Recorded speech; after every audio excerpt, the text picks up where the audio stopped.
Surely not. Phil, as everyone knows, is an absolute stalwart of the club. He's here 5, 6, 7, 8 days a week, doing everything from rebuilding first tees to fixing buggies, breaking trolleys, doing clubs, doing God knows how many putter changes for me, re-grips for everybody in the club, and I just take my hat off to you, mate, because you're one of me.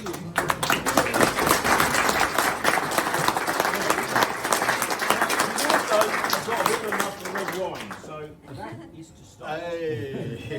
There's clearly a theme there, Phil. It's not big enough. Wow. That's awesome. And then those are there as well. When you want to celebrate, you want to sober up, that's for you as well. So, That's stunning. Mr. Stunning. Mr. Wright, it's our pleasure to have you. Skipper.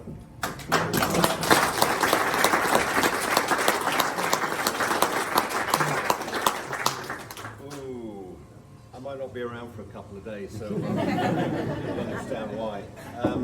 Yeah, 30 years worth at Coombe Wood, and I know what you're thinking. Bloody hell, Phil was only 10 when he got here. Sadly not. For those of you who were around 30 years ago, you might remember that young, good-looking,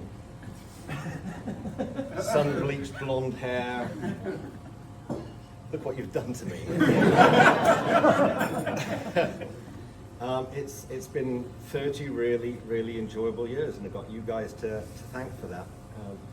There's been a lot of changes through this place in 30 years, and some of them a bit dodgy, but on the whole, all good. And we're now hopefully enjoying a golf club that is probably at its best. It's at its best that I've seen it in the time that I've been here. I mean, 30 years gone by so darn quick. You know, I've seen some great characters come and go here. There was a gentleman called Tony Jenkins who was the first captain here when I was here. The first captain I played matches with was a gentleman called Alec Kirby, who was a fine guy. I took an instant liking to him because he was ex-Royal Navy, the same as my father. So we had some great chats and stories. One of the more recently, sadly, departed captains, I wasn't here when he was a captain. I got to know him very well and we formed a great friendship, was Alan Marley.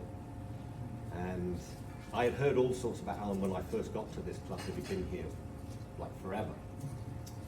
And he was one of the few guys in the span of his membership. He was here for 50 years and he won trophy competitions at this club in each of the 5 decades that he was here. So he was a fine, fine player and he was a great gentleman. And because I'd heard so much about him, I was calling him Mr. Marley all the time. And I was about 5 years into the job when he came into the shop one morning. I said, "Good morning, Mr. Marley." And he swore at me and he said, "But call me Alan." And we became great buddies from that. We shared great stories. He had a great knowledge of this golf club. But over the last week or so, I've been going through 1 or 2 sort of stats in my head. That one of the things I haven't added up, and contrary to popular belief, I have not drunk as many pints of Guinness as a lot of you might think I have. But there's been approximately 600,000 rounds of golf played around Coombe Wood in those 30 years.